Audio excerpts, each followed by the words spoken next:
Thank you everyone for joining today and welcome to Include NYC Online. Overage students may be eligible to return to school in the 2020 to 2021 school year. My name is Rich Overton and I will be the Include NYC operations support today. Our guest presenters today will be Lauren Bowen and Natalie McQueen. A little bit about Include NYC.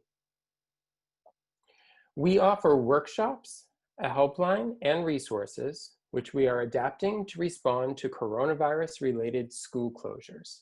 And for more than 3 decades, we have been helping young people with disabilities, their families, and professionals make informed decisions about special education, navigate disability systems, and advocate for themselves.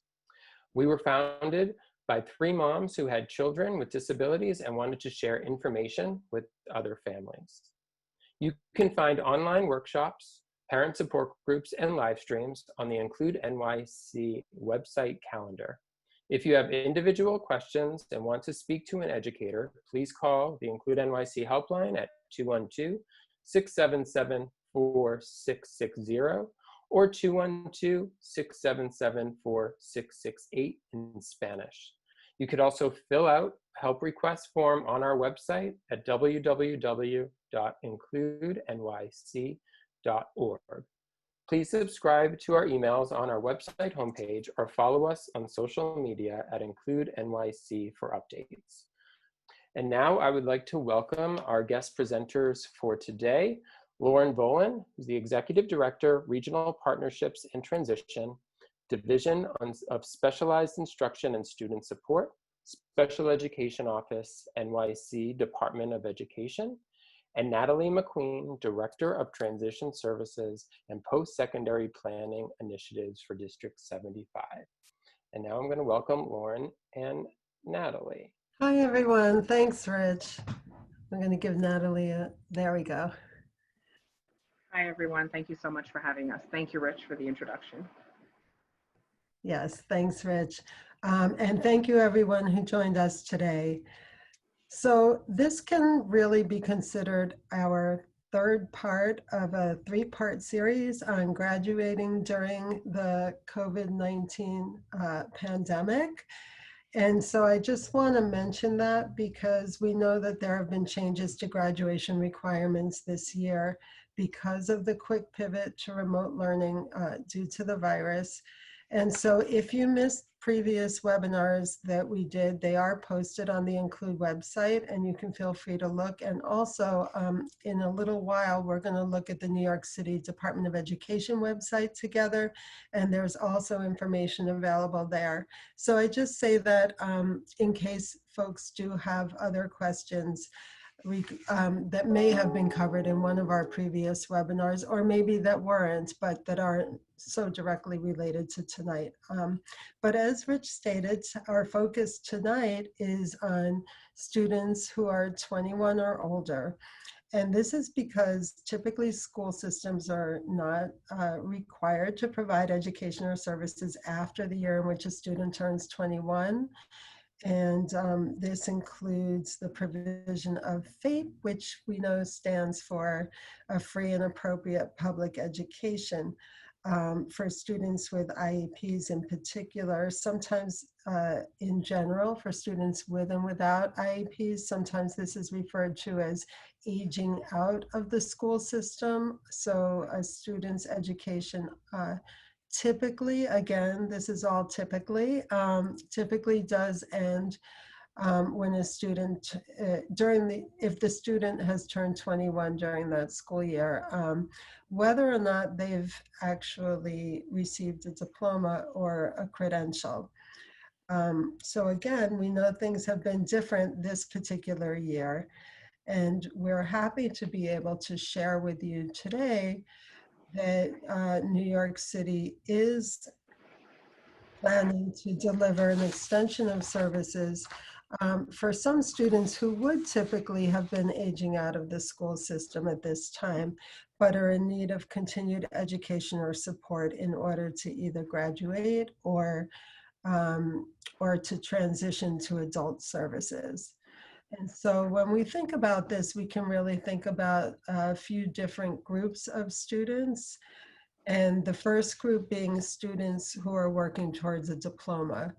If a student's working towards a diploma and they weren't able to complete that diploma this spring because of everything going on or what have you, whatever the reason may be, and if they were invited to come back to school, they would be able to continue their coursework towards receiving that diploma.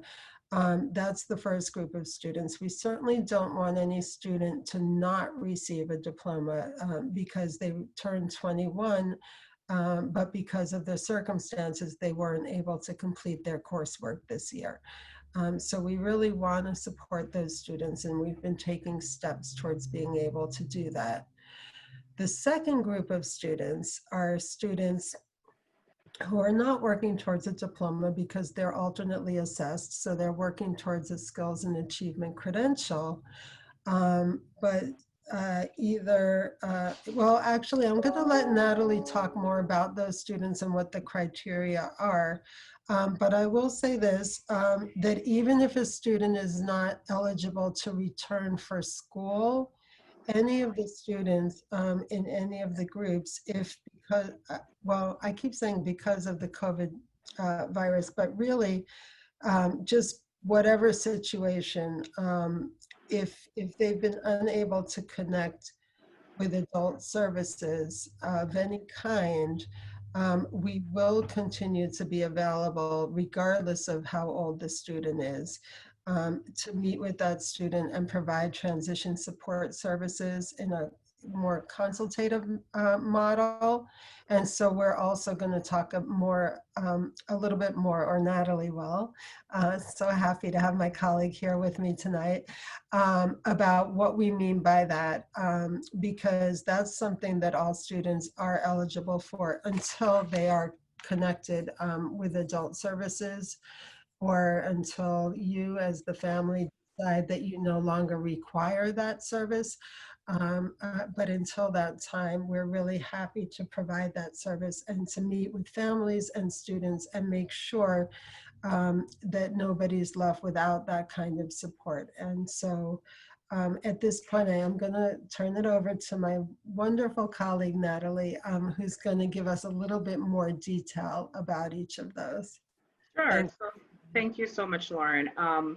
So thank you, parents and other folks who are joining us again. Thank you, Include IC, for providing this opportunity for families and other stakeholders to be a part of this. As Lauren mentioned, we are committed to supporting our young adults to ensure that they're connected to services. And so in thinking about this, I know Lauren spoke about the students who would normally participate in standardized assessment. But to give you more little information about students who would participate in alternate assessment, for all of the students who are age 21, if a student who, typically as we're aware, students are entitled to FAPE, which is the free and appropriate public education until the age of 21. In light of everything that has happened with COVID, as we are looking to ensure that all of our students are fully connected to services, for students who participate in alternate assessment, one of the things that we were looking at in terms of making determinations to ensure that we're supporting that young adult in terms of whether or not they would benefit from extension of special education support services are three main things. We were looking at if there was missed instruction, we were looking at if there was regression, or if the young adult did not meet his or her IEP goals. We wanted to make sure that these were really concretized and that they were looked at separately, even though they may be connected, because we do recognize that every case is very different for every young adult. And in doing that, we wanted to make sure that we were very intentional and looking at the progress monitoring data that really speaks to how this young adult was able to thrive or engage as we moved really quickly into remote learning. For students who have not regressed or they have met all of their IP goals,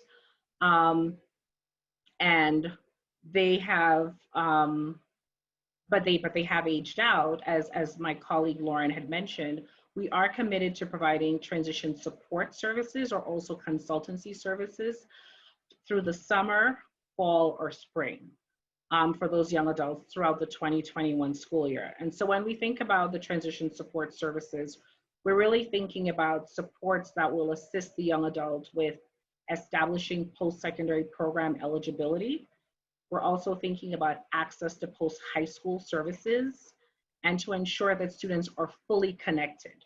As you know, with transition planning, we work very closely with families and other stakeholders to ensure that young adults are connected to services.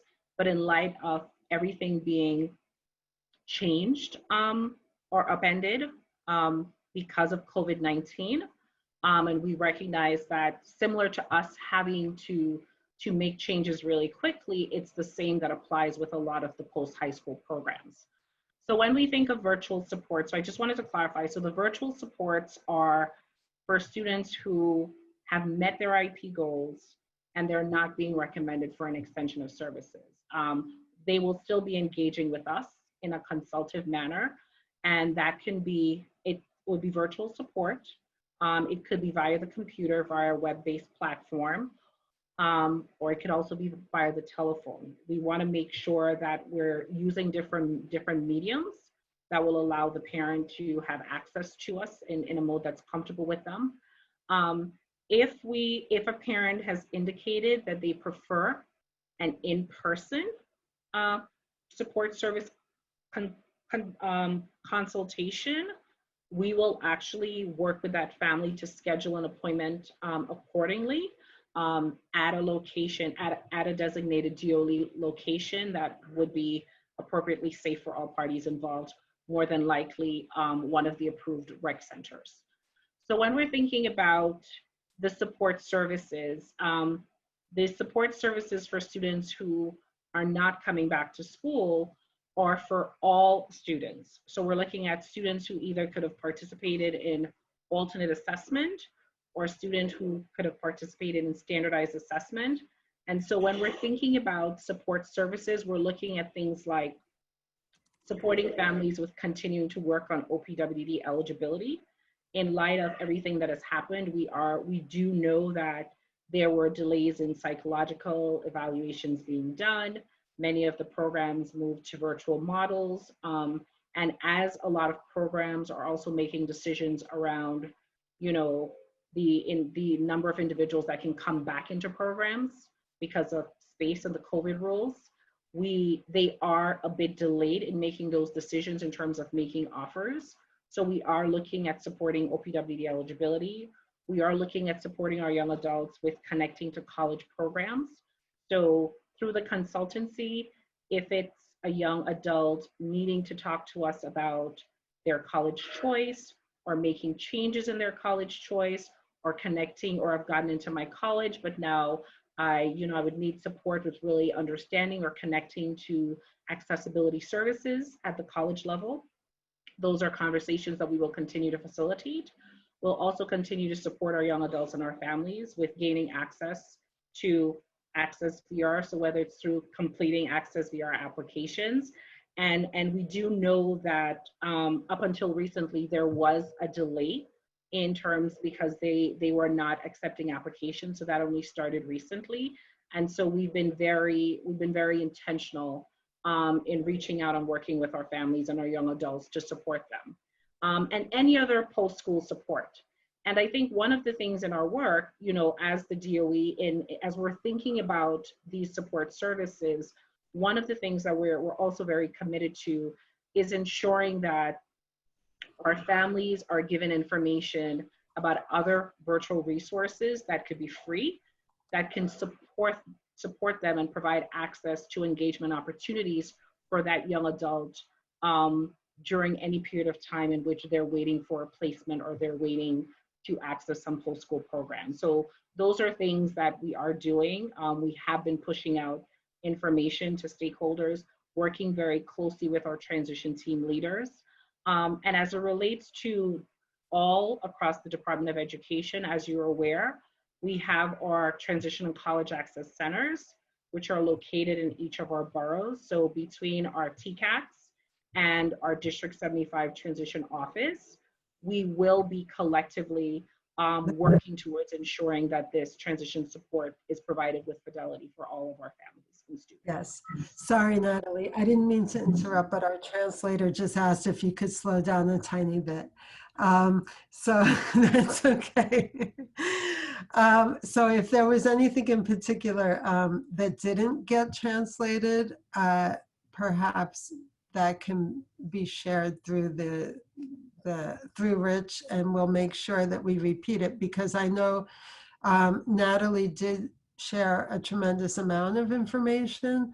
And I just want to highlight one thing, because I was looking at the Q&A box at the same time, and there was a question there about a student who did graduate with a diploma, but you know, is maybe in need of some support or direction, and some ideas about vocational programming. And so I want to reiterate something that we may have said too quickly before, which is that the transition support services, the consultancy, is available to all students and their families, regardless of whether or not the student is working towards a diploma, received a credential.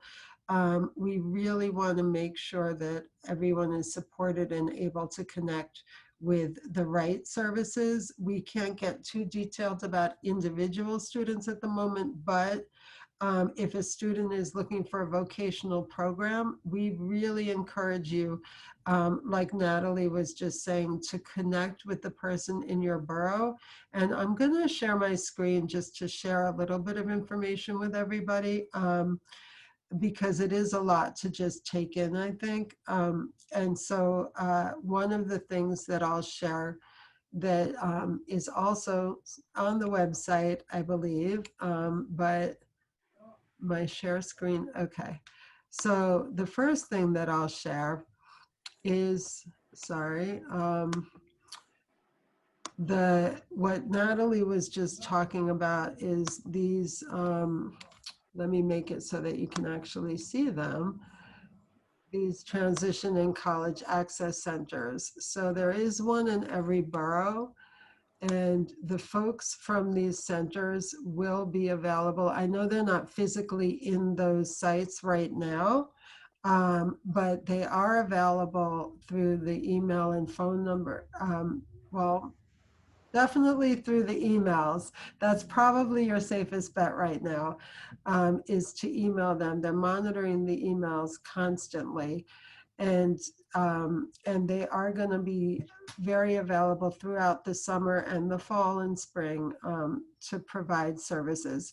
So that was just one thing that I wanted to share, and we can definitely post the emails in the chat as well so that you can see those. And then the other thing, while I'm in here, you can see my screensaver, but you can also see the regular old DOE website. Hopefully you've been on here probably more than you would like.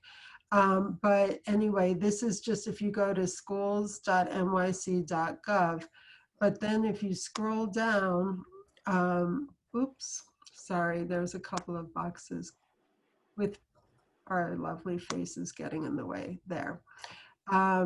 If you scroll down and click on special education, and then click on Learn at Home Frequently Asked Questions, this does get updated as much as we're able, and there is a section now here in the special education and remote learning section of the FAQ on working towards a diploma for students aged 20, oh no, sorry, starting here, students aged 21 or older.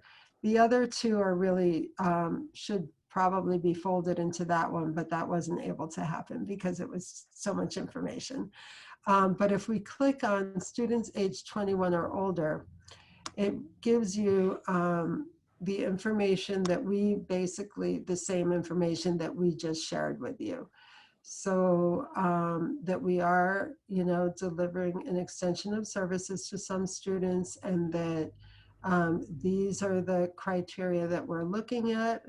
And then if your child has been accepted to a college or a program, you may not want them to come back, or they may be very ready to say goodbye to school, as we know some young adults are, but you may just continue to require some support in connecting with adult services or with a college or a particular program within a college.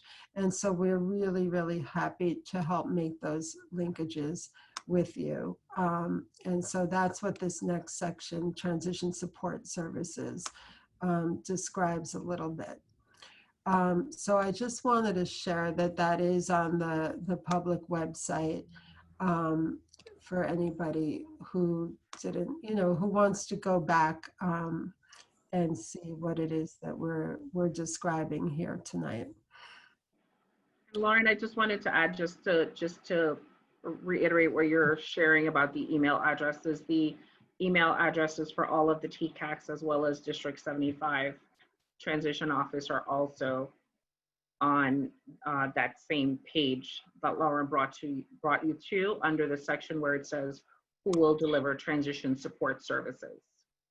Yes, and somebody asked in the Q&A, is the website information available in all of the languages? And absolutely it is. Nothing can be posted on the public website without it being available in all of the languages.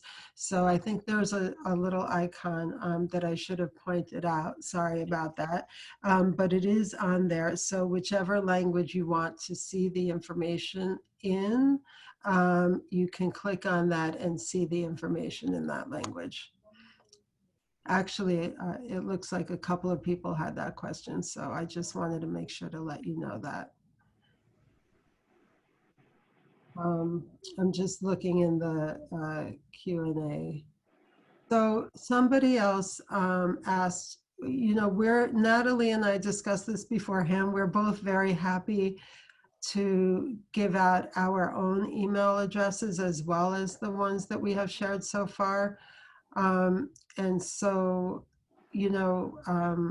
Rich, if you want to post our email addresses in the chat, we're happy to have you do that, or we can do it in a moment. No problem.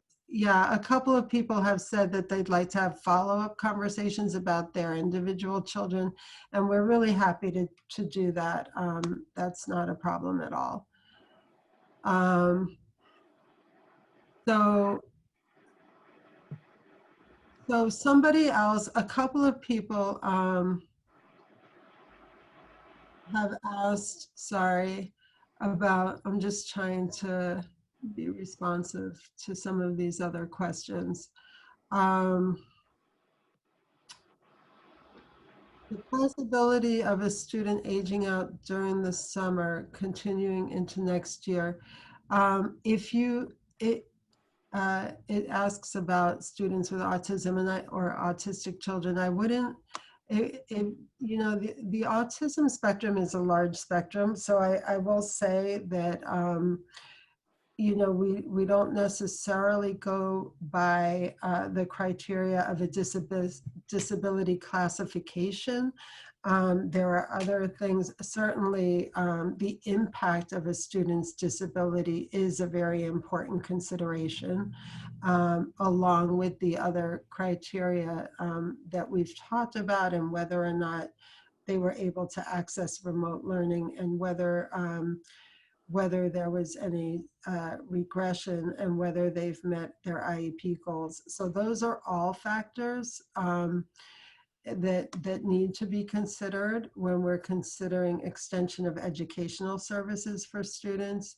But definitely, if you have questions about your individual student, the first step is always to talk to the folks in the school, and school staff are, generally speaking, still available in the summer. The principals anyway are definitely still available. And then if you inquire about ongoing educational services for your student or your young adult, and you're not satisfied with the way the conversation went in with the school, then of course you can continue that conversation with somebody in the special education office or with one of us, depending on what school your child attends. So we're happy to support those conversations as well.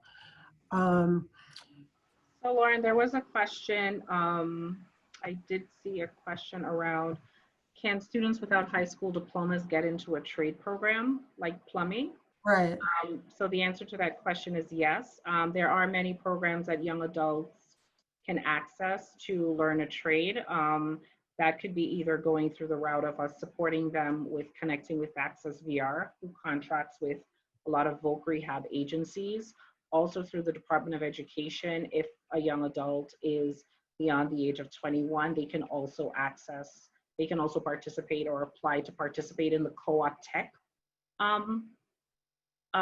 vocational training program. So, and there are offerings around that for plumbing, automotive, and again, we'd be more than happy to facilitate those conversations. So there are a lot of opportunities for young adults to learn a trade and live successful and lead productive lives. And we are committed to supporting that. Thanks, Natalie. Perfect. And then there is another question about what we look at when making a determination about regression. Do you want to speak a little bit to that one as well? So, and feel free to add on. Yeah, so when we're thinking, so one of the things that when we're looking at the regression, a lot of the time, we anchor everything in terms of, a lot of it relies on the progress monitoring. So, at the beginning of the year or whenever we do we're always looking at student progress. We're looking at specific, measurable, attainable, and realistic goals that are time bound for the young adults. And so when we're looking at regression, we want to take into consideration, the normal rate at which we thought that young adult would acquire skills. And so if it's not occurring within that projected time frame based on their current abilities and or level of functioning, we would then go back and look at the progress monitoring data. So these decisions around regression and whether or not a young adult is making progress towards their goal, it's really anchored in looking at that information and also in conversations with the parents. Mm-hmm. Because we do recognize that for the last 3 months, this young adult has been spending a lot of time with you. You have a lot of observational data and information around how that young adult has been engaging with the remote learning platform. And so those are the kinds of conversations that we are committed to engaging in you with to be able to make those decisions. So I think, to echo some of what Lauren has said, it's not us just making a blanket decision without not taking anything that the parent is saying into consideration, because we do recognize that there is value in the information that you're bringing to the table with us, because ultimately our long-term goal is to ensure that the young adult is successful. They have the opportunity to acquire skills and demonstrate mastery, and we want to be able to ensure that we're meeting those students' transition needs for them to move along that continuum. Well said, thank you. There's also a question about how children without a high school diploma can attend college. And I know we had briefly mentioned in passing that there are college programs. They may not be matriculated programs, but there are various types of college programs that are available to students who have not received a high school diploma. Should I put you on the spot again, Natalie? Totally. So it's a great question. So for students who may not have a high school diploma, they're basically, as Lauren said, there are quite a few options available. For students who will be leaving school with a skills and achievement commencement credential, so these are young adults who would have participated in alternate assessment through CUNY Unlimited, which there is a CUNY Unlimited program where these young adults they must have OPWD eligibility,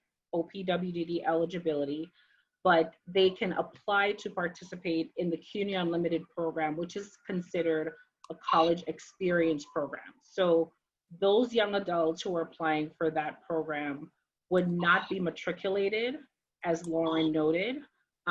There are CUNY Unlimited programs in each of the different boroughs. Four of the current programs are programs for post-high school. Currently, there is a CUNY Unlimited program within the partnership. There's a partnership with District 75 that's at Queens College. And so students in their last year are actually able to participate in that program. With the CUNY Unlimited program, young adults at the end of their 2 years get a credential that basically says that they participated in this program. But again, to access that, if a student is participating in alternate assessment or leaving school with just a credential, they must have OPWDD eligibility. So that program that I just spoke about is not for a young adult who's leaving school with a diploma. For a student who may have left school without a high school diploma, every student has the opportunity to access the high school equivalency or the task. It's now the task. Yes, the names are constantly changing. The task, and so that replaces what was formerly known as the GED.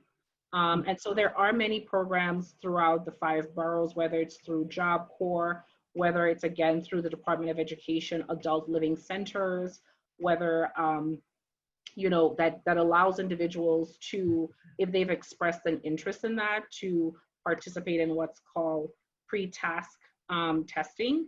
So they do a brief assessment to determine that individual's level, to determine if they're able to move directly into a task class, or if they need pre-task instruction. And so again, those are conversations that we're willing to facilitate and to provide information on. But as the key, as Laura and I always reiterate, we're giving you general information, but we do recognize that every case is very specific.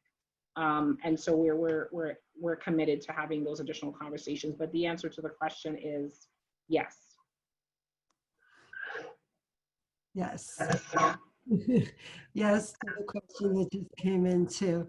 And I think we have time for just 2 more questions, which I think might be exactly how many we have not answered yet, unless I'm not seeing some.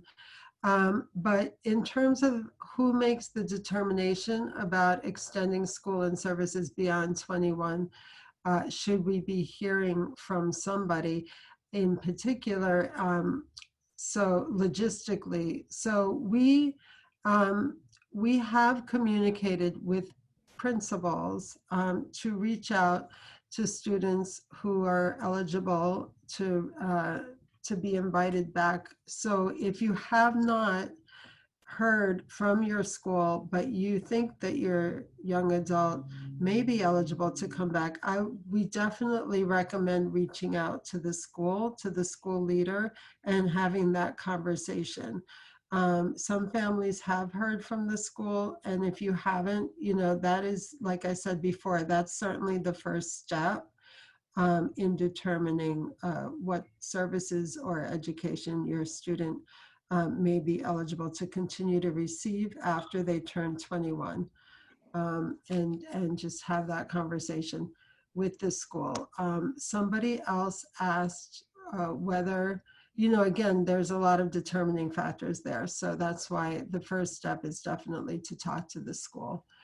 And then my friend asked a question, which I don't want to just completely gloss over, but if a student is aging out, is not alternatively assessed, so they were accumulating credits towards a diploma and taking standardized assessments, but they have lost some services, or there's a feeling that continued services are required. Again, I think that, you know, part of this question is really asking maybe about compensatory services, which is not really our focus tonight.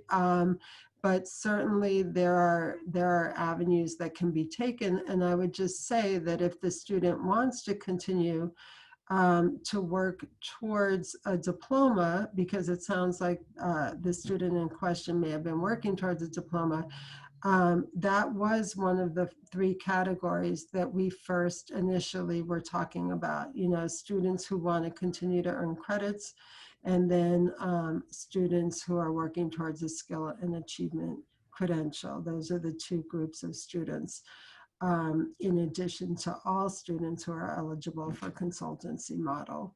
So I hope that that helps. And Lauren, if I can just also just add, I think going back to the question around just when in terms of going back to who you will hear from, one of the things I think to reiterate that we really want to make sure that families are aware of and really come across really strongly is that as it relates to consultancy, once we've identified, because we're looking at all of our students who have aged out, and so once, you know, we were going to have these very distinct needs in terms of who will be returning to school for extensions of services, and all of the young adults who are, we will be reaching out to young adults and families to let them know that they have access to consultancy. So you may not have gotten the call about consultancy, but the call is coming. yes, thank you, Natalie. That's so important, because I actually had in my notes, and I neglected to mention, that we surveyed we tried to, if we didn't reach you, then maybe we didn't have the correct contact information, but we really tried to extend outreach to everyone with a 21-year-old who is due to age out, to just find out initially. The first survey went out in May to determine whether you were even in need of additional support, or whether post-secondary services were in place, or whether the support was around college applications, whatever it was. And so that was the first survey that hopefully somebody from the school reached out to you to get some information.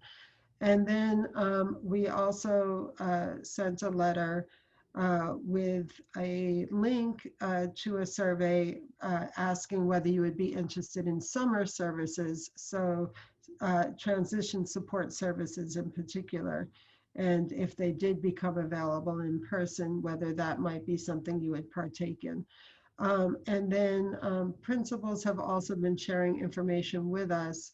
So, so we're trying to look at all of the information that we've gathered and reach out to anybody who might need additional follow-up, in addition to you being able to reach out to us.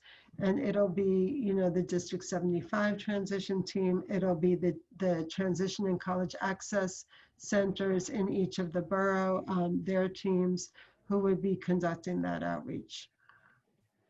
Thanks, Natalie, for that cue. My final thought is just to remind everybody that we are here to support you. I know Natalie was probably going to say the same thing. Sorry, Natalie. But we just really want to make sure that everyone has the support that they need, regardless of what the young adults post-secondary plans are. And if you're not sure, because that happens too. We ask a lot of our young adults. We ask them to have these post-secondary plans in place from really quite an early age. So, so we can also assist with that. And we welcome you reaching out to either one of us. Yes, echoing everything Lauren said, and just really just stressing that we are committed to engaging in these conversations and this work with you, because ultimately we do recognize that we all have the same goal of ensuring that our young adult is as successful and as motivated and as independent as possible. And so we are committed to supporting that work. And we are your partner in this process. So thank you.